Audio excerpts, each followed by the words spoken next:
ఎవడు ఈ శరీరాన్ని నిర్మించాడన్న ఆలోచనైనా రావక్కర్లా? ఎవడు ఈ భూమిని తిప్పుతున్నాడన్న ఆలోచన రావక్కర్లా? ఎవడు సూర్యోదయ సూర్యాస్తమయాల్ని నిర్ణయిస్తున్నాడు? ఎవడు నక్షత్రాలను నిలబెడుతున్నాడు? ఆలోచన రావక్కర్లా? ఏమిటి నాన్న ఈ పిచ్చి? ఎలా వచ్చింది అని అడుగుతారేమిటి? హరిభక్తి లేని బ్రతుకొక బ్రతుకా నాన్న అన్నాడు. ఎక్కడ లేని ఆగ్రహం వచ్చింది. భటులందరినీ పిలిచాడు.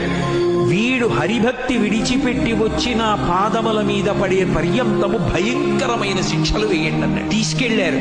ఆయన్ని శూలాలతో పొడిచారు, గదలతో మొత్తారు, సముద్రంలోకి తీసుకెళ్లి ముంచేశారు, నవరంధ్రములు మూసేసి ఊపిరాడకుండా చేశారు, పెద్ద పెద్ద సర్పాలు తీసుకొచ్చి కరిపించారు, పర్వత శిఖరాలు ఎక్కించి దుర్లించారు, క్రూర మృగాల ముందు విడిచిపెట్టారు, ఏనుగుల చేత తొక్కించారు, తాను భయంకరమైనటువంటి మాయాస్వరూపాలు చూపించి భయపెట్టే ప్రయత్నం చేశాడు, చీకటి కొట్లో పడేశారు, అన్నం పెట్టకుండా మార్చేశారు, మండుటెండలో నించోపెట్టారు, కుంభవృష్టి వానలో కొన్ని రోజులు నించోపెట్టారు.